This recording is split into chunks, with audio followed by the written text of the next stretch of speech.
నెల్లూరు నగరంలో దారుణం చోటు చేసుకుంది. అన్యోన్యంగా ఉండాల్సిన సంసారంలో అనుమానం చిచ్చురేపింది. నవాబ్పేట పోలీస్ స్టేషన్ పరిధిలోని విజయగోపాలపురంలో బండి జయలక్ష్మి అనే మహిళ తన భర్త చేతిలోనే బలయ్యింది. స్థానిక ఆర్ఎస్ఆర్ స్కూల్ సమీపంలో శుక్రవారం మధ్యాహ్నం ఈ ఘోరం చోటు చేసుకుంది. జయలక్ష్మికి అక్రమ సంబంధం ఉందనే అనుమానంతో భర్త కుమార్ ఆమెపై విచక్షణారహితంగా చాకుతో దాడి చేసి ప్రాణాలు తీశాడు. పట్టపగలే జరిగిన ఈ హత్యతో స్థానికులు భయాందోళనకు గురయ్యారు. సమాచారం అందుకున్న వెంటనే నవాబ్పేట సిఐ వేణుగోపాల్ రెడ్డి ఘటనా స్థలానికి చేరుకుని పరిస్థితిని సమీక్షించారు. ఈ కేసుకు సంబంధించిన పూర్తి వివరాలు త్వరలోనే వెల్లడిస్తామని నెల్లూరు టౌన్ ఏఎస్పీ దీక్ష తెలిపారు. ఈరోజు నవాబేట పోలీస్ స్టేషన్ లిమిట్స్ లో ఆర్ఎస్ఆర్ స్కూల్ దగ్గర మర్డర్ జరిగింది. అమ్మాయికి మర్డర్ జరిగింది.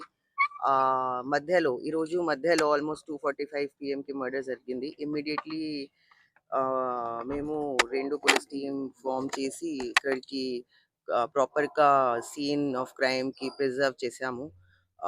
Clue teams are coming. తర్వాత ఈ ఇంపార్టెంట్ పాయింట్ ఓన్లీ ఒకటి ఇన్ఫర్మేషన్ ఉంది దట్ ఈ మర్డర్ ఫ్యామిలీ డిస్ప్యూట్ కోసం జరిగింది. సో ఒక్కసారి ఫ్యాక్ట్స్ చేస్తాను, ఇన్వెస్టిగేషన్ చేస్తాను, తర్వాత క్లారిటీకి చెప్తాను. Thank you. Please subscribe SS News AP.